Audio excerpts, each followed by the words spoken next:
call this meeting of the Personnel and Animal Welfare Committee to order.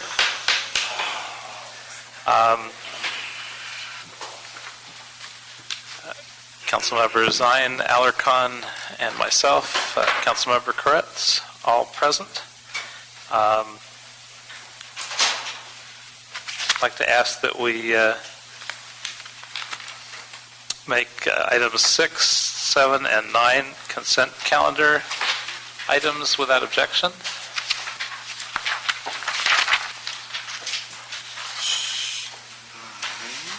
So,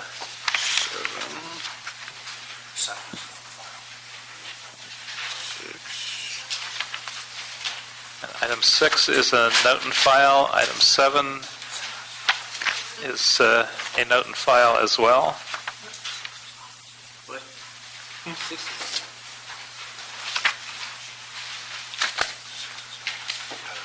Yes, 6 is an amendment of the February 22nd DWP report and a note and file of the October 30th 2012 DWP report. So if there's no objection, those will be passed on consent. 7, we're receiving the file? Yes.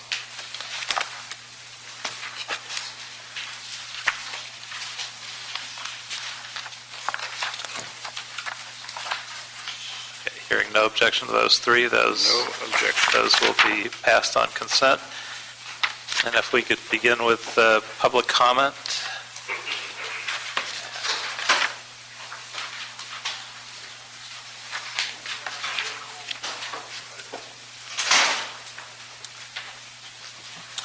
Phyllis Dougherty.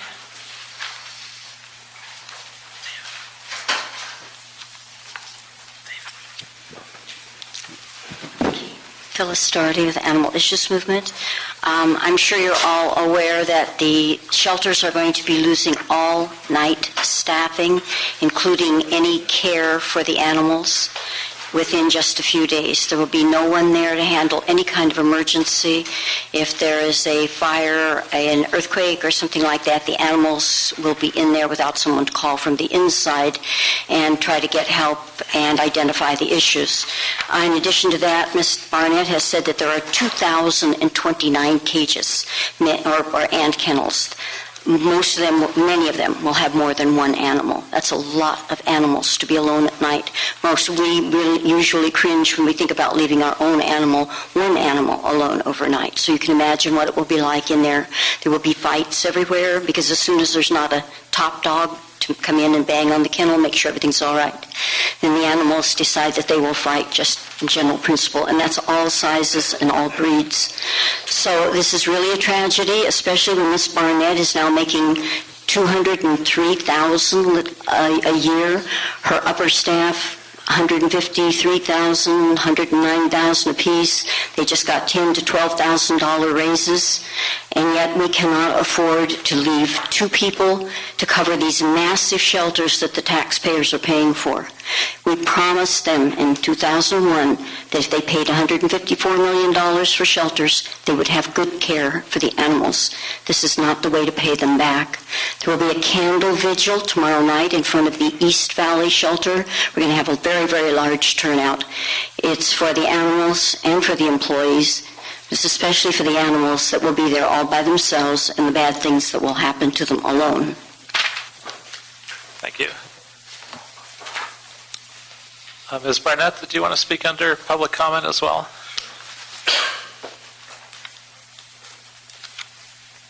Brenda Barnett, General Manager, Los Angeles Animal Services. We've been working for some time with both our CAO analyst and with the personnel department on what to do to make the shelters safer for our staff who's there. If you look at our numbers, in 2005-2006, we had 179 ACTs, and we had 759 kennels and cages. Today, we have 140 ACTs, and we have 2,029 kennels and cages. So we wanted to move the 16 ACTs who are there from midnight to 6 a.m. into the day shift to be able to provide better care for the animals. We've also contracted with a security system to have a guard there, and there will be emergency numbers posted on the doors. We're working, actually have been working for several days on changing the phone system so people have a way to get to emergencies. This is for ACTs only. This does not eliminate the ACOs or any medical staff. So we felt that it was dire circumstances, and we just needed to redeploy these people so it would be safer for them, and so that the animals, during the time that the animals need the care, get better care. We also did a little research to find out what the other shelters in the area do. Orange County has no kennel workers between 7 p.m. and 6 a.m. Long Beach has no kennel workers on swing or grave. Pasadena, no kennel workers between 7 p.m. and 6 a.m. Siaka, no kennel workers between 7 p.m. and 6 a.m. Inland Humane, no kennel workers between 7 p.m. and 6 a.m. Riverside County, no kennel workers between 7 p.m. and 8 a.m. Irvine, no kennel workers between 7 p.m. and 6 a.m. And Los Angeles County varies.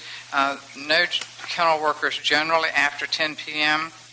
They have one ACO who takes in animals from 10 p.m. to 6 a.m. who cares for the kennels and responds to emergency calls. So we felt it was a prudent and wise decision to make. And I don't know how much I can ask you on public comment, but I would ask how this was vetted. Did you work with the unions? Did you work with stakeholders? Did you talk to the commission? Did you talk to the mayor? Any of the above? We talked with our personnel analysts, with our personnel department and representatives. We talked with the CAO, with our CAO analyst about this, and I talked with representatives from the mayor's office. I didn't discuss it with the mayor himself, and we discussed it with leadership staff. I feel that it's a management decision and that we need to be able to manage smart and effectively. And so have you yet spoken with employees or? Well, we met with all of the captains and the lieutenants and I believe the ACT supervisors, and during that meeting, the only concern, they really didn't bring up many concerns at that point. This has grown after the fact. So other stakeholders are upset, but not. At what point does this stop being public comment and enter into a report? That is a reasonable question.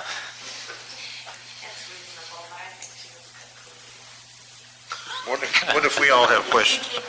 What if we all have questions, Mr. Chair? I'm going to ask that you come back to a special meeting, and we'll schedule it next week to bring this item up in more detail before it's implemented.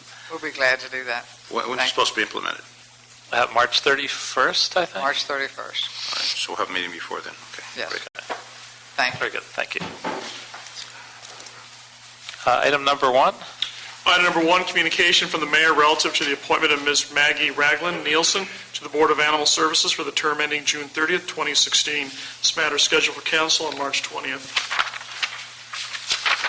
And do we have the appointee here? Yes.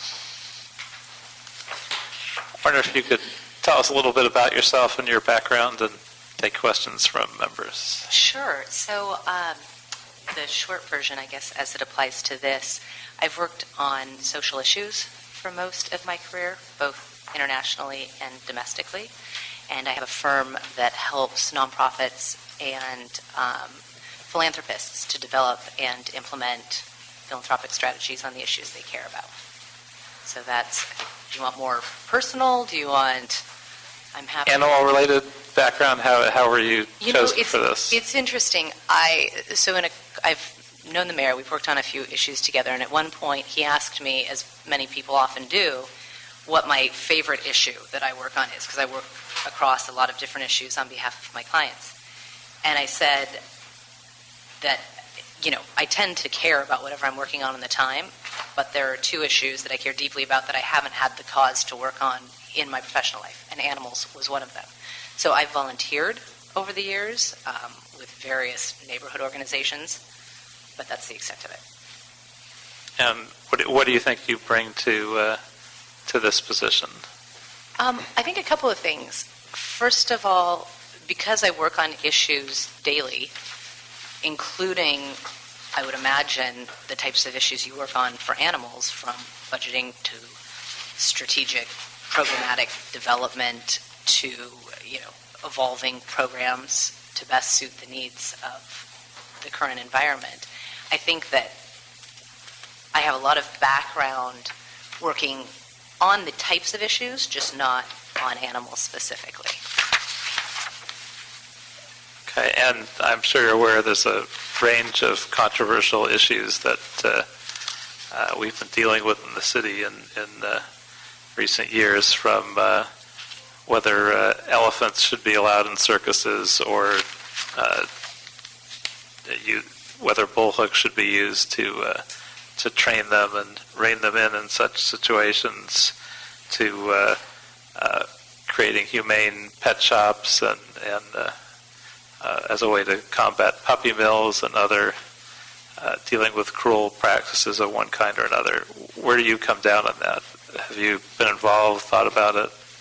Right, well, so I've read your last year of meetings and minutes, so I'm at least versed on the topics that you have worked on.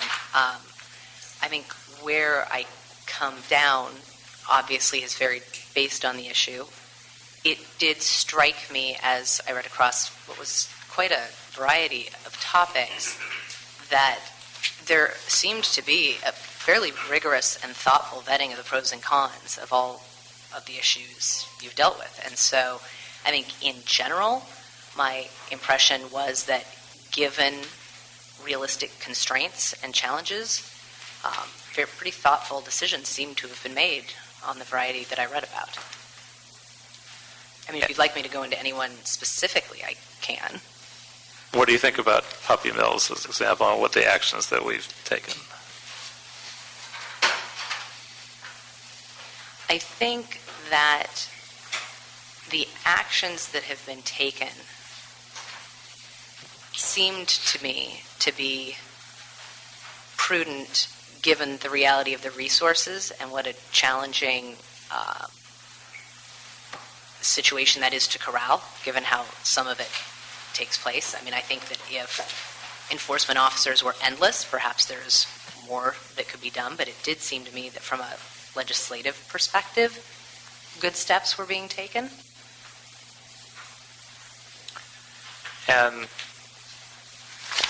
let me ask you a question that might not entirely be fair, but you know how this position became open. What do you think of the fact that the previous commissioner was encouraged to move on by the mayor's office, and whether that was appropriate?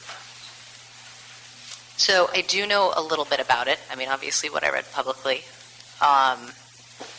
it seems like it was a rather contentious and not easy decision. I have absolutely no insight into why the decision was made, so I don't have an opinion on that. I just hope that if I'm appointed to this position, that I can make a meaningful contribution. I don't pretend to have the depth of expertise in the years that my predecessor did, but I hope that on a moving forward basis I can contribute. Any other questions, colleagues? Mr. Zion? The previous commissioner who I've had conversation with has great respect for you and had nothing bad to say about you or this position. So her comments were very, very positive about you. Looking at your philanthropic work and some of the folks that you've dealt with, Eva Longoria, DNA Foundation, Show Me campaign, it sounds like you can generate tremendous support for animal services through your outreach that you've been involved in a financial arena, which obviously is a concern. But at the policy-making level, do you have any animals? I do. Okay, what do you have? Yes, I have. Well, my 14-year-old who had been a shelter rescue passed away last year, and so we actually adopted another dog in November, who was adopted through one of your outside parties who saves them from the shelters and had brought them into our neighborhood. Okay. So he's about 7 months old now. His name's Dodger. Dodger. Season's starting very soon. Precisely. He's Hopefully very the sweet. stadium will be done by then. Because they're renovating the stadium with the new owners. Pardon me? Can he pitch? Can he pitch? He bites. He bites. That helps. He teethes. So the whole focus obviously is you have a good background, you have a lot of outreach, you worked with a lot of different groups, Boys and Girls Club America, I serve with them along with the YMCA, the Jewish Home, so I serve with a lot of those organizations. You've got a wonderful resume, and obviously you're a mom, you know what it's about to be a mom and to juggle all the responsibilities. This is just one more that you have to juggle up with everything else. But the department has some challenges. We opened up a shelter in the Northeast Valley, didn't have personnel to staff it. It's now given to Best Friends, which is operating. In fact, Best Friends was at a St. Patty's Day parade we had in my district, Canoga Park. They were there with animals that they were trying to put up for adoption. They're doing a lot of outreach. And I was inquiring. They said, we spay and neuter, we microchip them, we give you food, we give you everything you need. You go home with the animal, $120 out the door, any kind of animal. So they're rescuing to try and get as many rescues out of the shelter. And then, is it next week or week after, Brenda, that we're opening another shelter in South LA?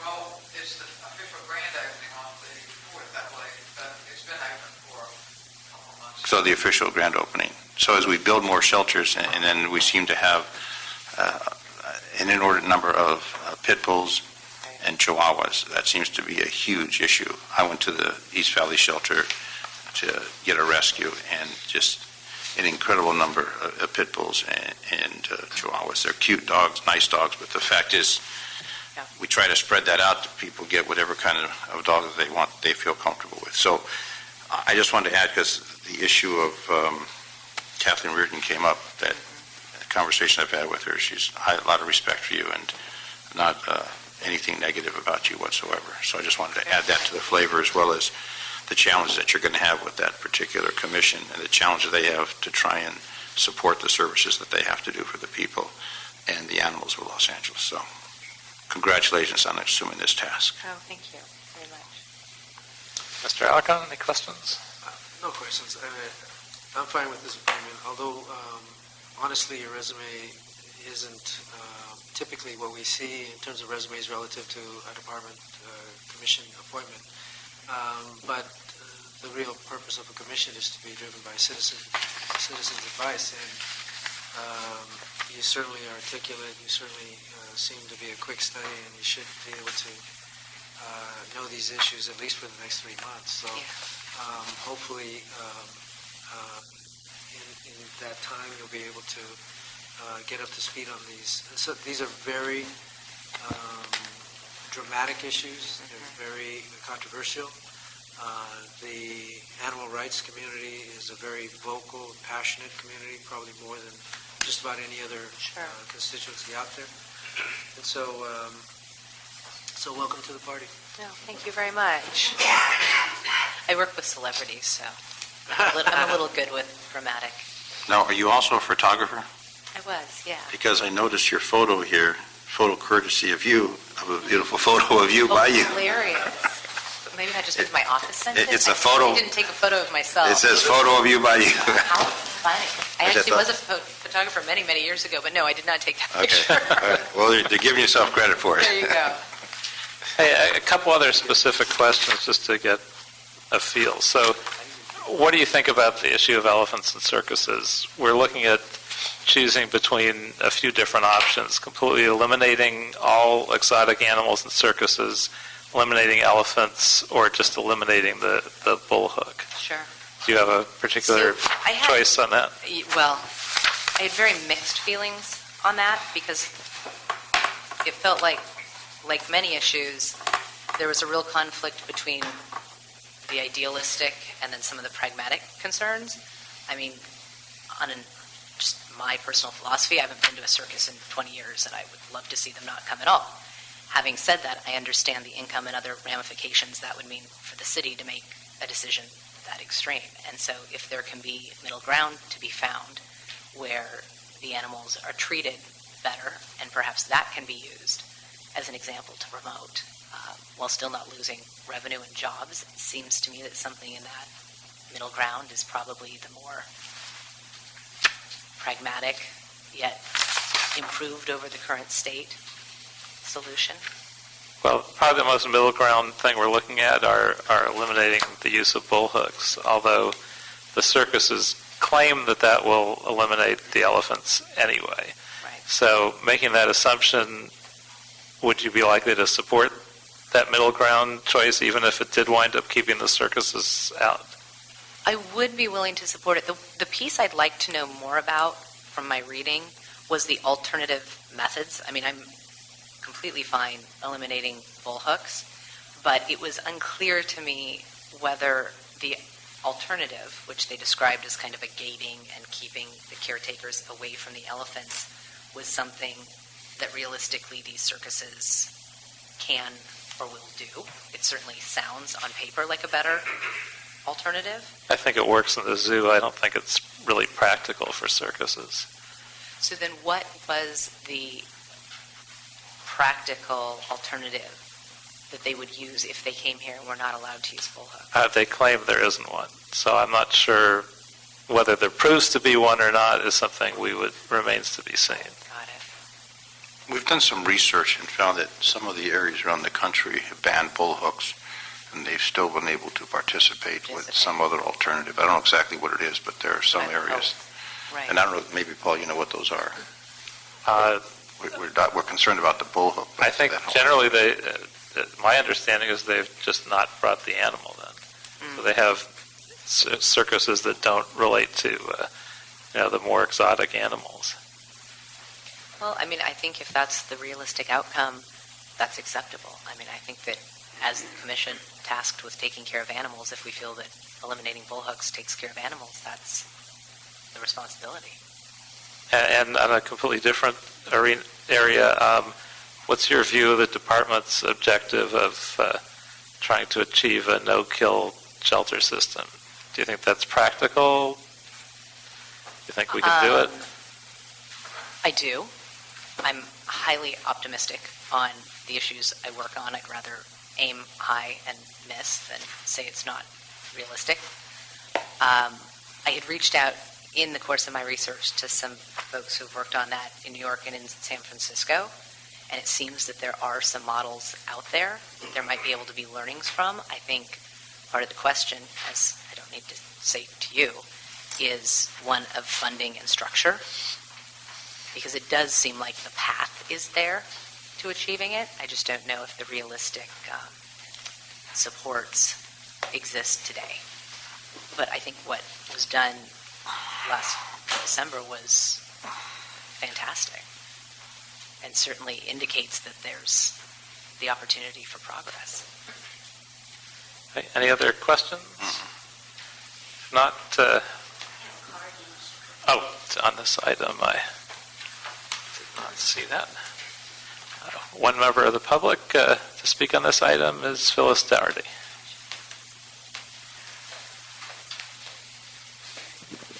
Phyllis Dougherty of the Animal Issues Movement. Of course, we'd welcome Mrs.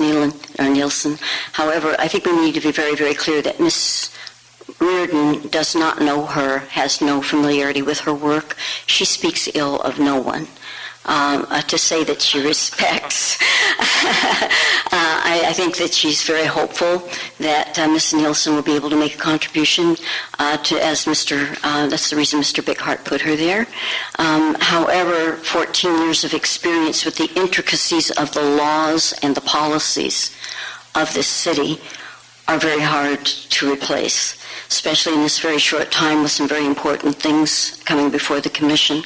I hope that Ms. Nielsen will, certainly there's no shame in it and no problem in recusing herself from voting for items that are very, very technical, and to support them, even though they may sound warm and fuzzy on the surface, can end up in some very, very tragic results for the city and for the animals.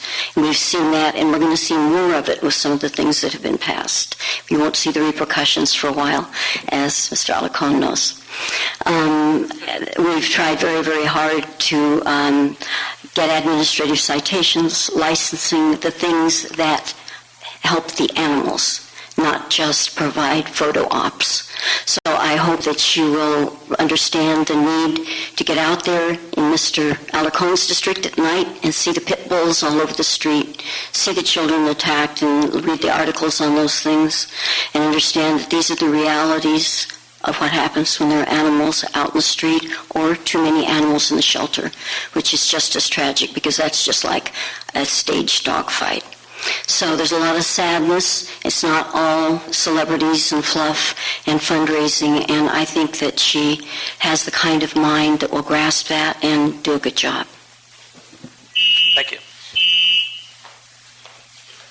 Well, if there's nothing else and no objections, I would recommend this appointment without objection. So moved. So, no objections, this passes. So, thank you. Congratulations. Item number 2. Item number 2, communication from the mayor relative to the re-exemption of one revenue manager position for the Office of Finance pursuant to Charter Section 1001B1. Is there someone from staff here to speak to this item?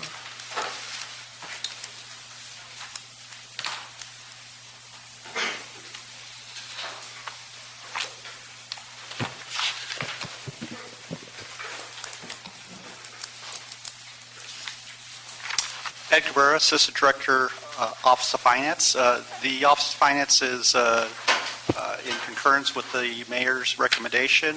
We recently lost a key member of our management staff, a division head level revenue manager, who is instrumental in ensuring that the city collects revenue that is due to the city, both tax and non-tax revenue. And it is a recommendation that we respectfully request that the committee approve. And how involved is the revenue manager in the efforts of the citywide collection inspector general? And how do they work and how do they not duplicate, or do they duplicate in any way? No, they do not duplicate. The revenue manager is a division head manager for the Office of Finance. The revenue manager supervises and has direct managerial oversight of 32 staff members within the citywide collections unit and revenue management division of the Office of Finance. That individual is responsible for various units, including our top debtors unit, our tax lien unit, which has successfully recovered over $5 million on an annual basis on an ongoing basis since inception of the program in December of 2010. The revenue manager is also responsible for our offer and compromise program, our litigation referral program to city attorney, as well as serving as a member of the revenue management committee and serving on the board of review for accounts receivable write-off. The revenue manager is also responsible for ensuring that the mayor's directive in terms of revenue collection and write-off procedures is being followed, and the revenue manager also works in close contact with other city departments to ensure that those directives are being adhered to, making recommendations for other departmental collection procedures and policies. The revenue manager does work with the inspector general. However, the key distinction is that the revenue manager is a working supervisor within the Office of Finance with managerial oversight. The inspector general is an independent overseer of the city's collection process, and that position, as far as my understanding and the department's understanding, is more of a temporary position to ensure that certain processes and procedures for improvements are identified and implemented, but that requires the active and ongoing position of our revenue manager. And why'd the current person leave? For promotional opportunities with another department. And are you looking to do an internal promotion or looking outside, or has that not been decided yet? Well, we're looking for the exemption so that we can secure the best available candidate for the position, given the fact that it is a key position for the department and the city as well. Any other questions? In the document, it says that the incumbent was expected to vacate. When did that individual leave? The incumbent did vacate the position effective February 24th. So the position is vacant. We do have a temporary manager acting in the position, but that manager, who is to my left, is a key personnel as well, and she also has her own specific duties within the division. Okay, my only concern was that they had left, because Yes. it says it was pending, but they have, okay. Yes, thank the you. incumbent did vacate the position. Okay, thank you. Mr. Alarcon, any questions? If the position were not exempt, how many candidates would be available? I don't have that answer. I would have to look. But it is a specific and key position that we did previously request exemption in 2002, I believe, and again in 2012 when our prior incumbent left. So we believe that requesting the exemption provides us with the broadest available No, candidate I pool. understand the purpose of an exemption. I'm just asking who would be eligible to take the test if it were a closed exam? I would have to get back to you with that response, but basically I don't believe that there is a list. It's essentially a position that No, there's no requires... list. Is there a list for this?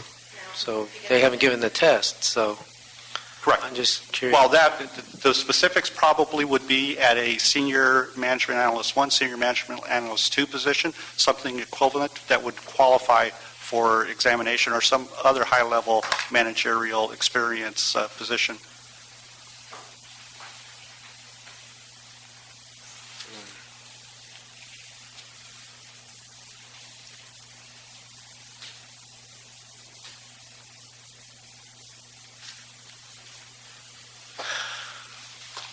What was the original reason for requesting the exemption? I mean, hasn't it been a civil service position forever? No, it wasn't. It was exempt since inception. It's been exempt since Correct. its inception because of the special skills requirement? Yes, correct. Okay, thank you. Well, if there's no objections, I'll have us move this item without objection. Thank you. Thank you. Item number 3. Item number 3, Personnel Department report and CAO report, 2 report relative to proposed 4th-year extension, contract number C-118002 with MYCA Multimedia and Training Solutions to provide online training academy from July 1st, 2013 through June 30th, 2014, with an option to extend the contract for a 5th year. We could have a brief staff report on this item. Raylan Knapper, Personnel Department. Over 3 years ago, the Personnel Department saw that the way we were doing training in the city wasn't sustainable, given the staffing cuts that were to come. And so we traded in current staff for this funding ongoing and to build an online training academy. Because online training can reach more employees than classroom training, which was the former model. So we went out to bid and we contracted with MICA and to build an online training academy. We had in mind at the outset 4 courses that they designed for us. And the other piece is a learning management system, which is the way we deliver the training and also track all the training. So they've been working on that for us over the last 3 years. At present, we have 6 courses. 5 were customized and developed just for us. EEO, reasonable accommodation, customer service, supervision, and the disaster service worker training. We have 1 off the shelf we bought, which everyone will see later this year, the sexual harassment for supervisors.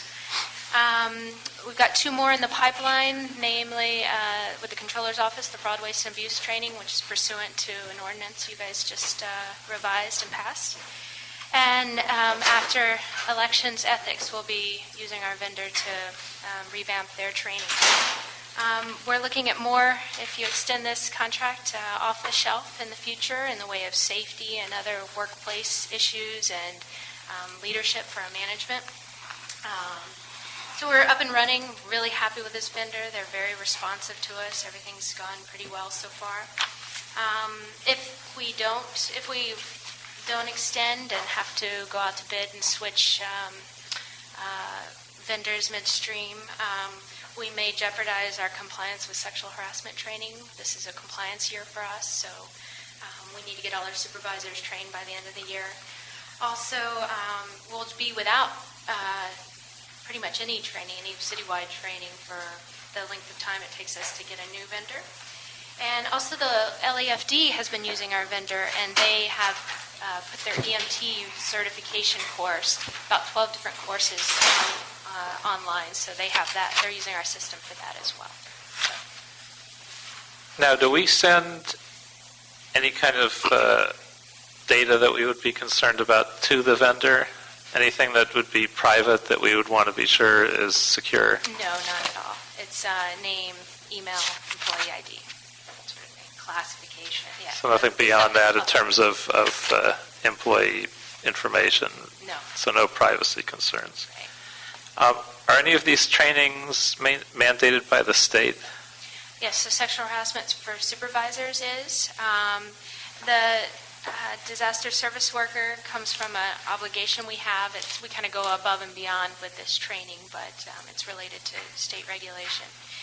And it's available, and obviously EEO, employers need to be giving that kind of training on discrimination and harassment. So. And I'm only asking with the intent of asking the follow-up question, does the state help us fund any of the things that they mandate? No, they don't.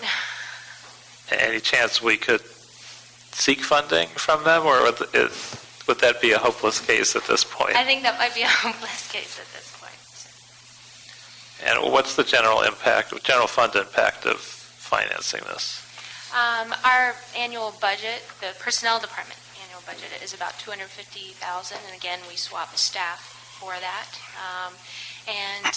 Now departments who want to use them, they identify their own funding and can tack on as well. Okay. Any other questions, members? I got a question on the cost. Compensation by the amount not to exceed $249,000 from $968,000 to $1.2 million.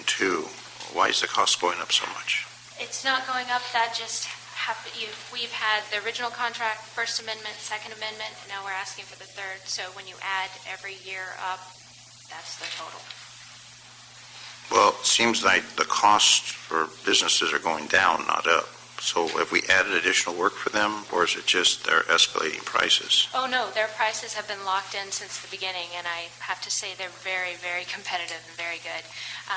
This is, again, we have this budgeted amount for this thing, so we put it all in the contract. We don't always spend it.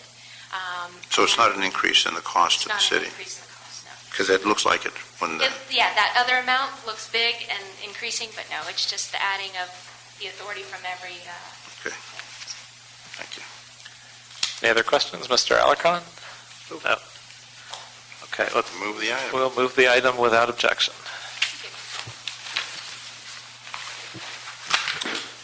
Item number 4.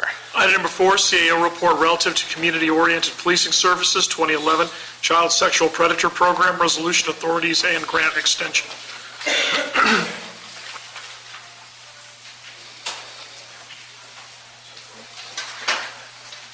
Is that me or you? I'm not sure. It's not me. You going to serenade us, Richard? My kids got my phone. Good afternoon, Janice Cheng Yu, Office of the CAO. Before you is a request from the LAPD and recommendation from the CAO's office to approve 3 resolution authorities for the Community-Oriented Policing Services 2011 Child Sexual Predator Program. Originally, the council approved the grant acceptance on January 31st, 2012. The police department had identified 3 positions who would work on the grant program, but the grantor, the Department of Justice, came back and clarified that the position funding that the grant provided needed to be for new positions. And so the police department is required, in order to receive the grant funding, to add 3 additional positions to the department. These will be entry-level positions. And how much do we have to kick in of this? What's our match? There's no match requirement, although the funding that is provided by the grant does not meet the current level of funding that is required for a police officer, one who will, in the course of the 2-year grant, become a police officer too. And so the general fund will have to contribute over the 2-year period $37,000.21. And the grant is for how much? The total grant amount is $499,992. So that sounds like a pretty modest percentage of that for the city to pick up. Yes. Any questions, Mr. Alarcon? No? Mr. Zine? I support. All right, we will move this item without objection. Item number 5. Item number 5, CAO report relative to the 2011-14 Memorandum of Understanding number 26 for the Port Pilots Representation Unit. Sir, Maureen Aspen from the CAO's Office Employee Relations Division. We are asking that this item be continued. We're going to be taking it back to the EERC next week for some additional clarification. Okay, so we'll continue this pending further review by EERC on the 26th. Yes, thank you. Item 6 is consent. Item 7 is consent. Item 8. Item number 8, CAO to report and Los Angeles Department of Animal Services report relative to approval to apply and receive a grant for $35,650 from the American Society for the Prevention of Cruelty to Animals.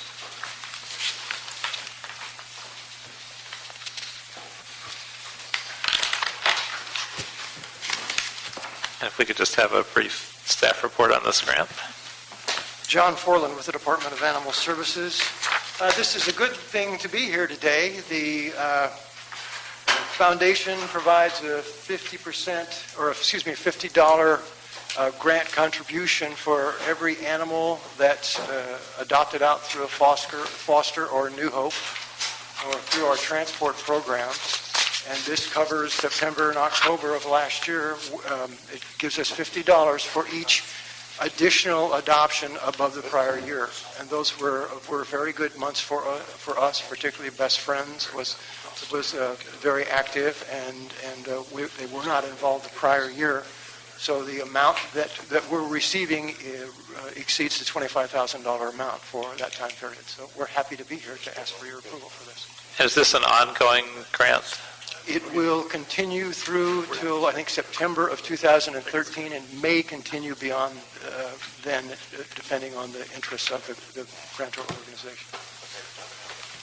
Well, it's great. It has to be a help. So whatever we can do to encourage them to continue to do this sounds great to me. Any other comments or questions on it? If not, Nothing for me. If not, we will Take the money. move this forward, take the money, express our gratitude, and move that without objection. Thank you. And I believe that is the last item on the agenda, so we are adjourned. Wait a minute.